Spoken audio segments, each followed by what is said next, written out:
First of all, just want to welcome everybody back to another late night with Locks, 7 p.m. I don't know how we consider that late, but just the name of the show. First of all, we got some housekeeping we've got to take care of. I would be remiss if I don't get this out the way right off the bat. I want to wish a happy birthday to the head coach of the Loxley clan, Kia Loxley. We're practicing social distancing. She's down in Florida, and I'm up here in D.C. I think we went a little too far with the social distancing. But, again, I want to everybody help me wish Kia, my wife, the head coach of the Loxley clan, happy 48th birthday. I don't think I'm supposed to tell a woman's age, but I'm sorry, Kia. I always screwed that up. But, again, I'm so excited. Again, I appreciate you. I wouldn't be the head coach in Maryland probably if I hadn't met you. So, again, if everybody helps me wish Kia a happy birthday, we'd appreciate it. Looking forward to getting you back up here when all this stuff breaks, sweetie.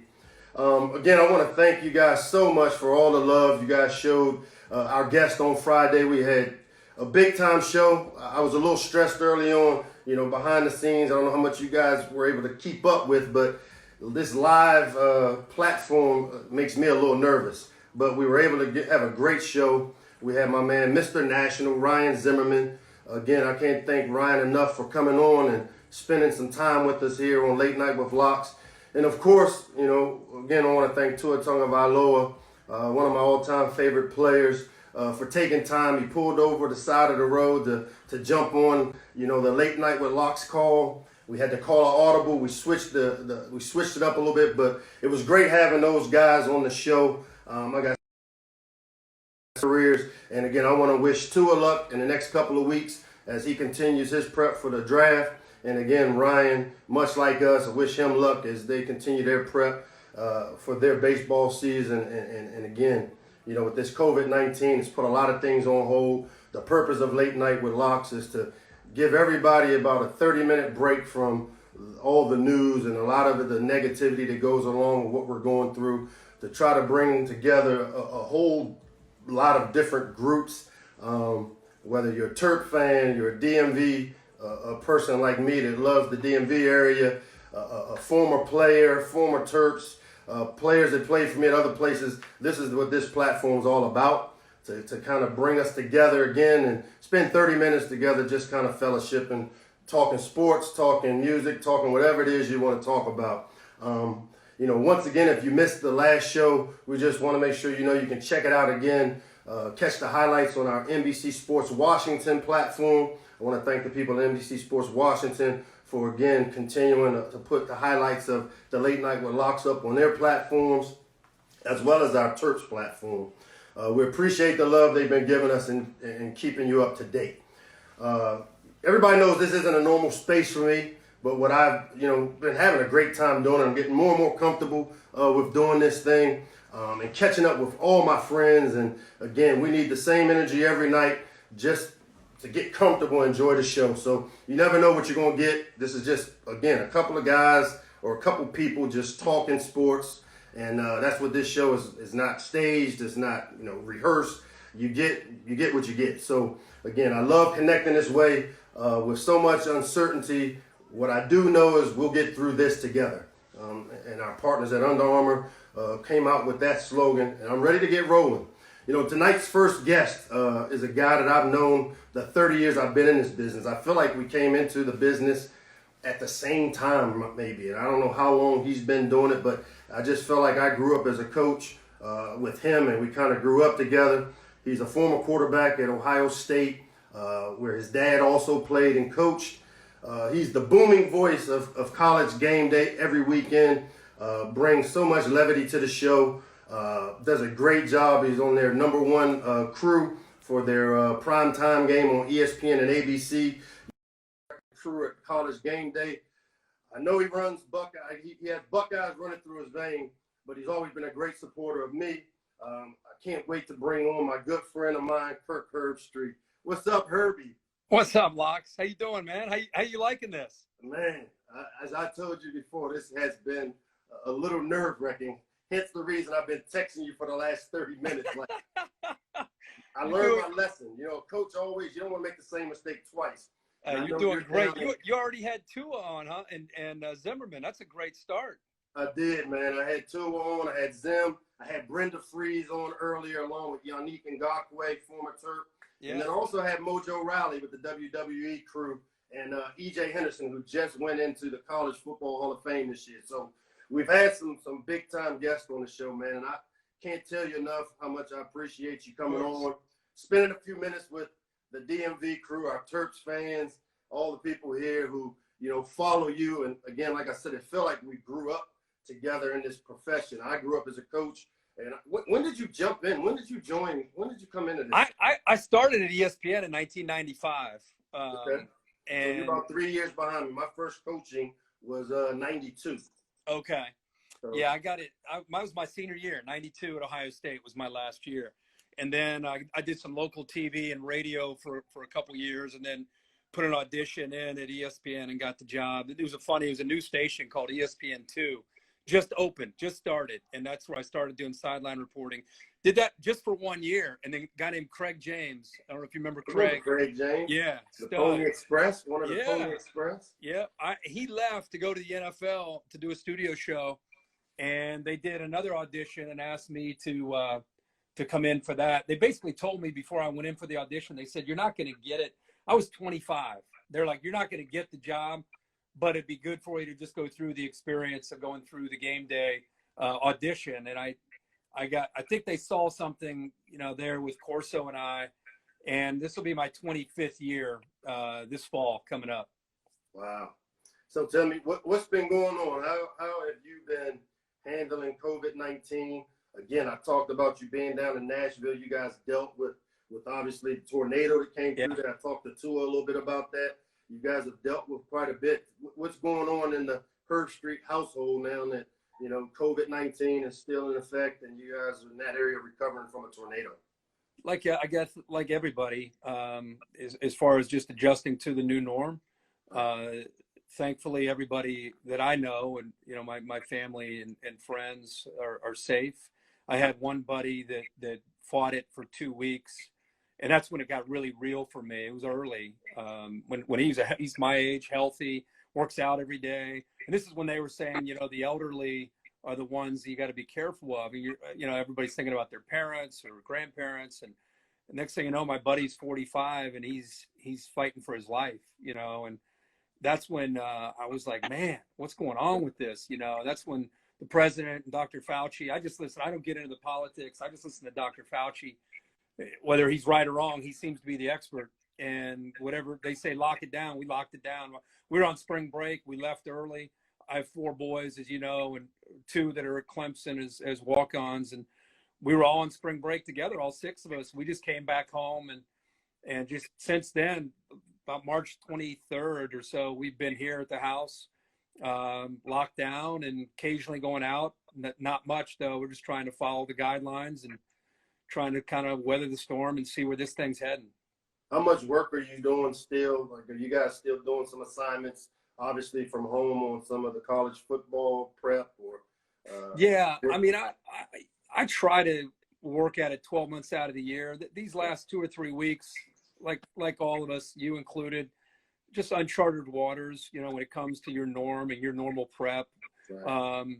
I don't know. I think I spent the first 2 or 3 weeks just trying to figure out, like, what's going on and how much longer is this going to go on? And, you know, what the heck is this? And now it's just like, it's real, you know, it's like, here we are, you know, and, you know, the NFL decided to go forward with the draft. And so, you know, me and Reese Davis and Dez and pretty much Pollock, our whole game day crew, we're going to be doing the draft on ABC. It's a totally different show. We did it last year. It's more of a college version of the show, talking about how we've gotten to know these guys and a little bit more about their personalities and what drives them, based on some personal experience being around them, as opposed to Mel Kiper. Boy, the Dolphins need a left guard. You know, we're not into the NFL. We're more into the college style. And last year it was a really great success. The ratings were much higher than the NFL anticipated.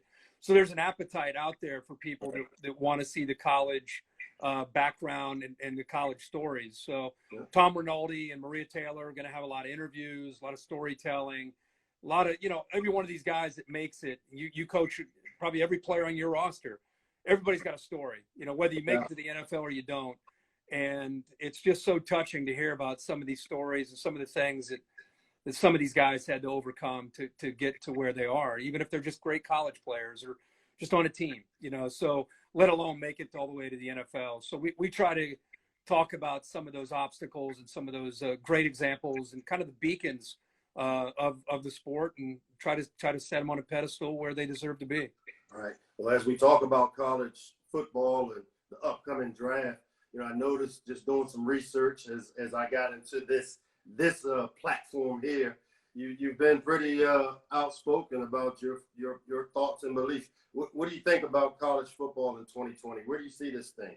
Well, just real quick, I did an interview when this thing first kind of really got started, and I was talking with you, like I am right now. Like I was doing an interview with a buddy, a guy named Ian Fitzsimmons he was doing late night ESPN radio, and it was just he and I just kind of talking, and he's like, man, today was supposed to be the start of Major League Baseball, and it's canceled, and everything's canceled. And I was like, dude, I don't even know if we're going to have football. It was more like, not on top of a mountain, there will be no football, the way it was reported. It was more of just almost like thinking out loud, like, are we not going to have football? I mean, is that where this thing's headed, kind of thing? And now that I've had about 3 weeks since that interview to talk to a number of ADs and a lot of people who are the decision makers, I mean, who knows what tomorrow brings, let alone 2, 3, 4 weeks, 2 or 3 months. My feeling is, come hell or high water, they're going to play football. I think they're willing to go all the way to making it a spring sport, where you probably in those same conversations, 2-a-days in February, games in March and April and May, and bowl games in June. Extreme measures if it comes to that. So I think they're willing to. I think right now, Locks, they're building like 4 or 5 contingency plans. Like, if they green light us on this date, we'll do this. If they push it back a little bit, we'll do this.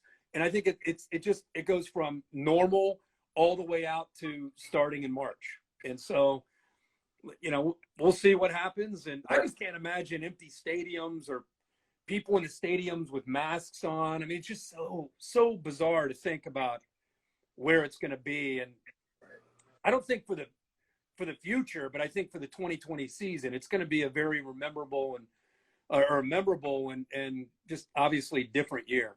Yeah, as I tell people, it's just so fluid. Every week, we have head coaches calls, every Thursday with the Big Ten head coaches. And, when people ask me, it's just, you don't know. I mean, it's not going to be a decision, I think, made by, the colleges or the universities. It'll be a lot of statewide decision, and then obviously some of the federal stuff. But there's really no answer right now. And so what I've tried to do with our team is let's focus on what we can do right now and take advantage of that. And then we'll deal with tomorrow, because you'll drive yourself crazy. Yeah. All the scenarios, but I've heard them all. I don't think fans understand from talking to coaches, when those players are on your campus and they're in spring ball, and then you guys go after spring ball before camp, you're still lifting weights, and they got training table, they're eating, they're under your watch, right? All of a sudden this thing hits, and I'm sure you got guys on your roster, parents maybe lost their job. It's one thing to worry about them working out. Right. It's another thing worrying about, are they able to get food? Are they able to be taken care of? So I don't know if you have it to that extreme, but I have talked with coaches that's a concern. That's a worry for them. And I don't know, has the NCAA addressed that? Is there anything that each university can do to try to help extreme cases where these guys are really in a tough spot? Yeah, there are some relief there. There's a lot of residual effects of what COVID-19 has done. I mean, we've had to set up meal plans and meal prep deliveries for some of our players based on, what they're able to get in terms of the food. A lot of the parents I know that on our team are, whether they're laid off or have lost jobs. So there are a lot of residual effects of this whole thing. And, one of the tough things is obviously, as it's a trickle down effect, because, they're going to be costs. We're losing money but universities are losing money. So Yeah. I agree with you. At some point, football is going to have to be played because, as we both know, the power of it and what it does for so many of the other sports at our universities is going to be really important.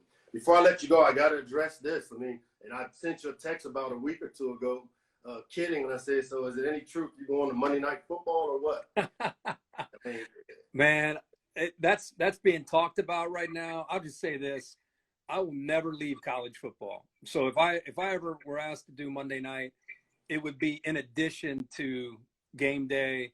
And I really love calling games on Saturday night, and then into the Rose Bowl and the semifinal, the national championship. I mean, for me, I'm living a dream, and I enjoy the NFL. I really enjoy watching the individuals that we've covered in college.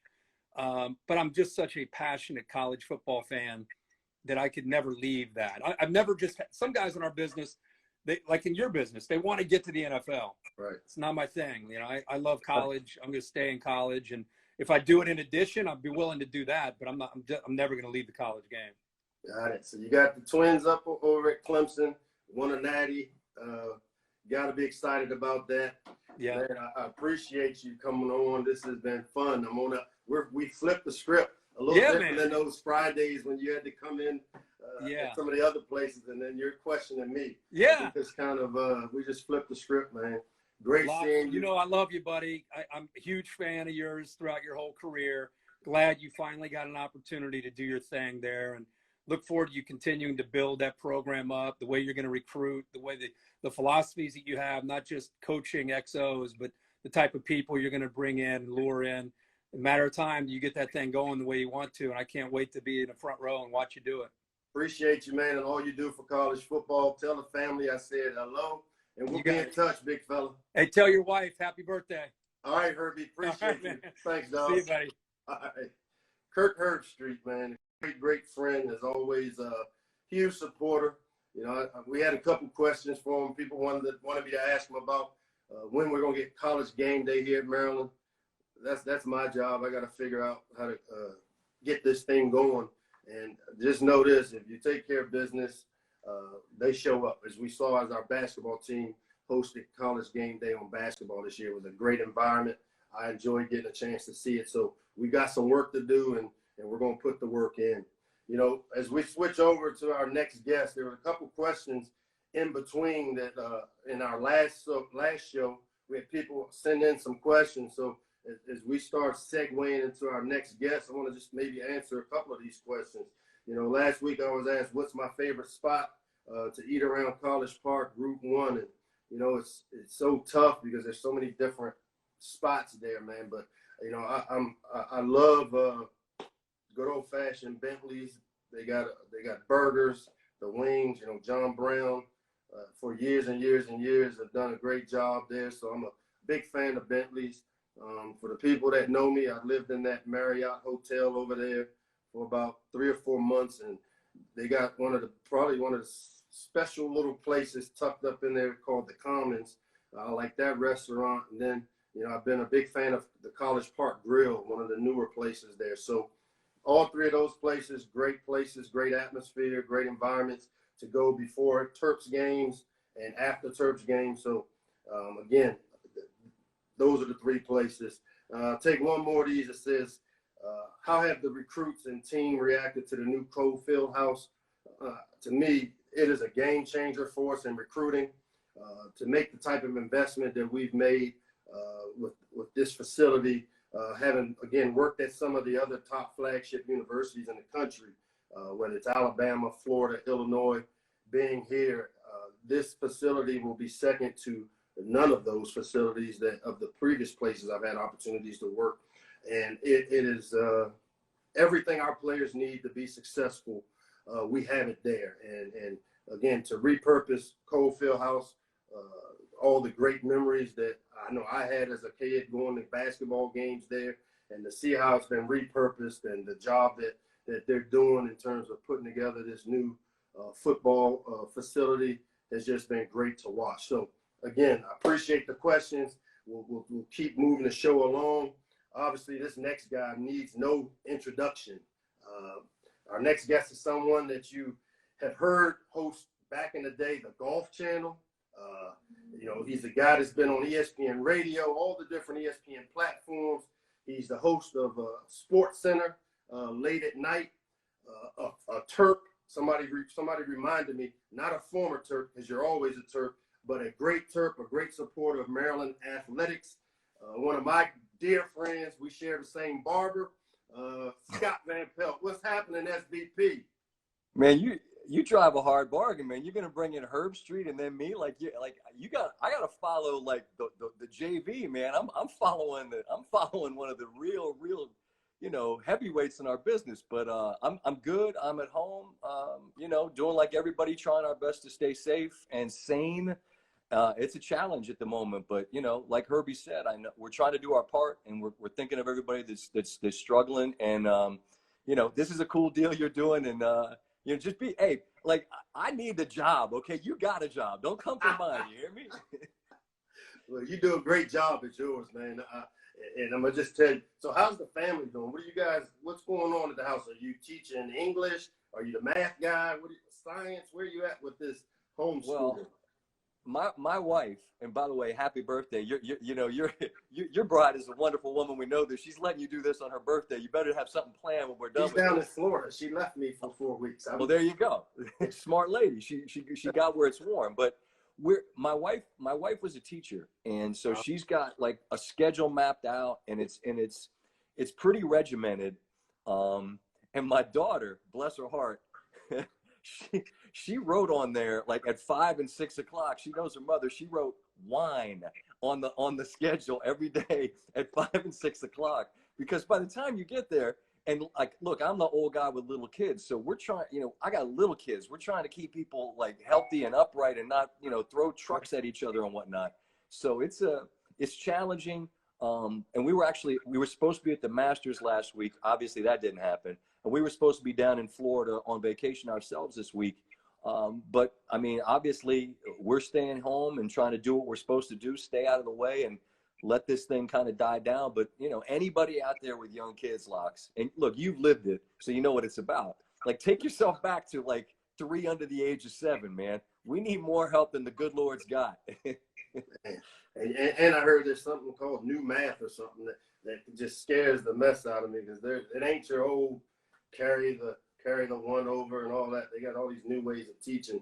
I failed math 110 at Maryland 3 times. Okay, now mostly that was a scheduling problem. Okay, we had a Friday quiz and it was mandatory, and that interfered with my social calendar, Locks, and I couldn't be bothered. So I am not the math helper in this house. I'll promise you that. I got you, man. So what's your day-to-day like, man, with being in the quarantine? Like, what's your day-to-day like? People always ask me what mine is, and I feel like I've been stuck to a computer for 12 hours a day, because we've got so many Zoom meetings, team meetings, staff meetings, recruiting meetings. What's yours like? I have done, since the night that Gobert tested positive, which feels like it was 100 years ago, but I guess it was the middle of March.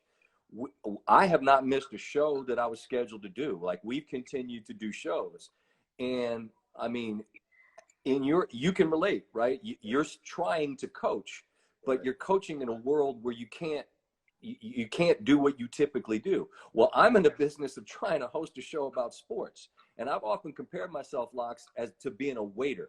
Like, you guys play a game. Well, I'm showing the highlights of that game. I'm not doing the cooking. I'm just delivering what was done, right? But right now I'm a waiter in a restaurant without any food. So we got to really get creative here. And I'm really proud of our group. Our group has done an amazing job coming up with content. And, when I like I said, I'm scheduled to be on vacation for this week. So when I go back, we'll be leading up to the draft. And so there'll be content in and around that. But I mean, it becomes very, very challenging to come up with creative ways. And we actually came up with this cool thing that we called Senior Night, which was a way to acknowledge. Go ahead. I said, I love it. We did a thing. Well, I appreciate that. And you get it, because as a coach, think about the coaches at the high school level or at the smaller college level. And Brian Kelly said this to me when he came on, and he said, I love Senior Night. And I said, you're at Notre Dame. And you're in the Big Ten, and you came from Alabama, like places where you get tons of attention. But if you're at a smaller college or if you're at a high school, like I didn't know these stories. And the beautiful thing that's happened, Locks, is I got a chance to find out about some of these athletes and some of these schools. And the coolest thing about being able to show them on our show is we got so many notes about how much it meant for them to feel like they were seen, for them to feel like that light from SportsCenter was on them, just for 15, 20 seconds, just for us to say the name of their school. And look, you know me a long time. Like I don't think I'm a big deal, but I know the place I work casts a pretty big light. And I'm honored that we got to show that light on those people and have them feel like their accomplishments were recognized. And that really mattered. And so it's really been a beautiful thing.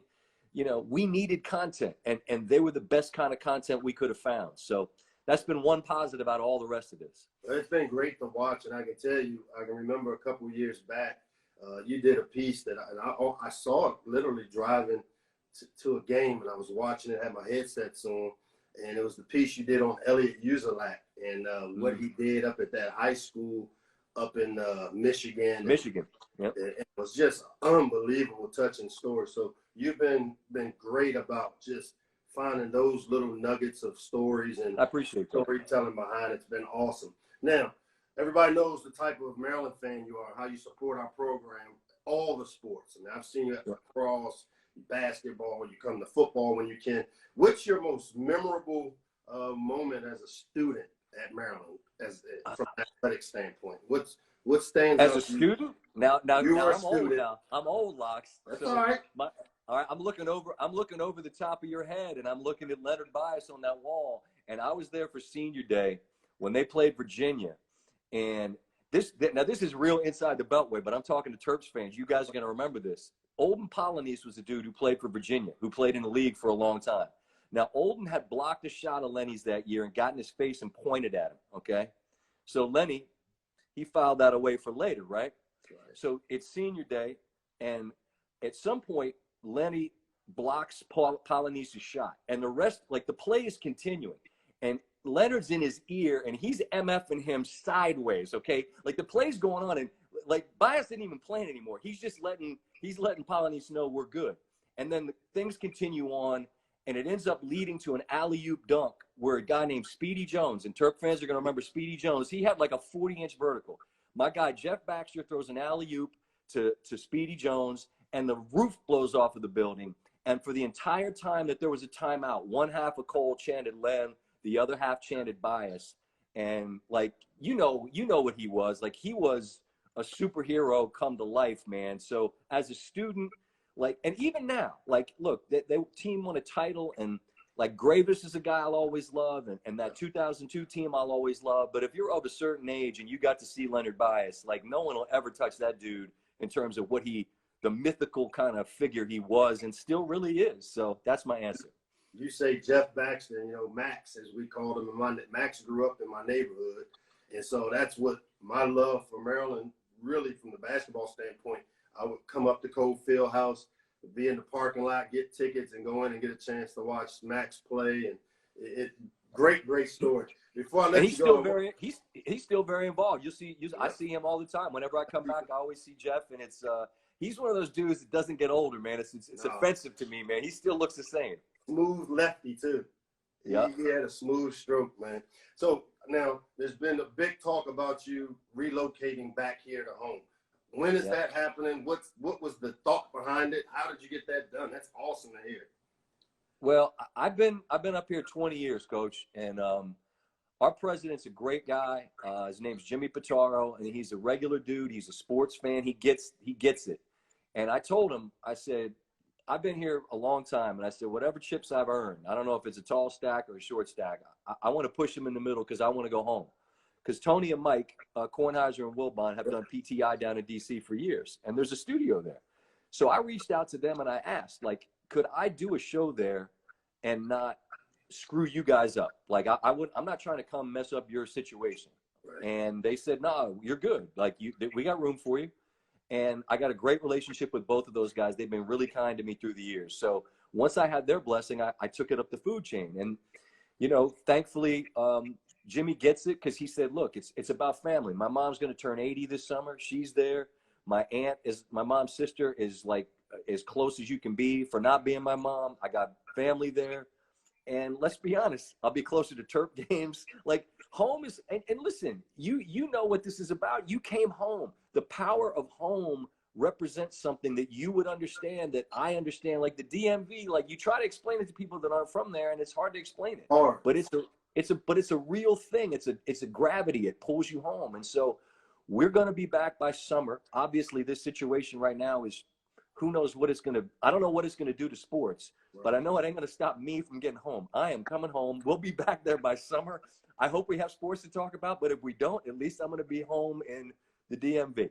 I can tell you, for somebody that got the opportunity to come home finally in a role that I've always coveted, man, it's been everything I could ever dream of to be back here, close to my family, my friends, and very familiar territory.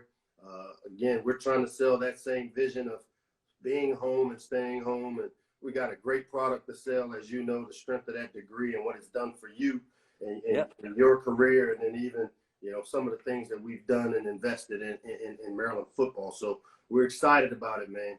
Can't thank you enough. I don't want to get you in trouble, but when are we going to see another one of those locks going up on that Twitter screen? Like when do I get to see that locked in go back up there?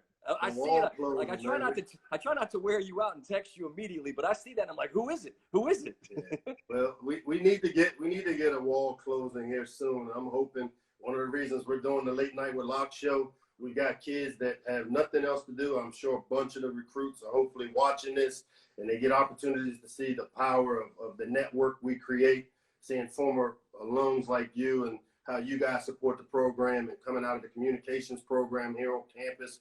Maybe somebody wants to be the next Scott Van Pelt. Maybe that's what I'm working at. As long as it's not a violation, I'm sure all this is just two old friends talking on social media during a pandemic. I'm sure the NCAA isn't coming for us, but it's nice to see what you guys are building. There's a lot of momentum there, and obviously Terp fans are well aware of that. Man, I appreciate your time. As I always say, time is our most valuable commodity. And when people give you their time, they're giving you something very valuable. On behalf of the Terps, man, we're proud of what you're doing. I love you telling those stories and recognizing the seniors that have lost opportunities. And again, man, you've been a great Terp, great supporter. Look forward to seeing you back home. I appreciate that, Coach. And listen, you know, no one ever has to thank me for being who I am. And I'll say it one time here. I've said it a million times. Long after I'm not the guy from ESPN, I will always be the guy from Maryland. So all I am being is who I am. And it's great to be with you. Stay safe. Love to the family. And we'll see you soon. All right. Same to you, big fella. All right, Coach. SVP, man, what a great show we had tonight. It was an ESPN night. We had Kirk Herbstreit earlier, followed by no one other than super Terp fan himself, Scott Van Pelt. These both guys are just pioneers in their profession and their business, and do such a great job. I can't thank them enough. I really mean when I tell you, man, when people give you their time, they're giving you something so valuable. So I can't thank you guys enough that are out there that have logged in to Late Night with Locks, and I appreciate the 37 minutes that you guys have given me. You've helped make my day. Looking forward to Late Night with Locks on Friday. Stay tuned. I have no idea what a beer has me up to next to tease our special guest, but I can tell you we're going to have two really big-time guests on Friday night, 7 p.m. Eastern Time, Late Night with Locks. I hope you guys enjoyed the show. I love it. Love being back home. God bless. Stay safe. Again, follow the advice of the medical people out there. People stay home. Let's flatten this curve so we can get back to normal.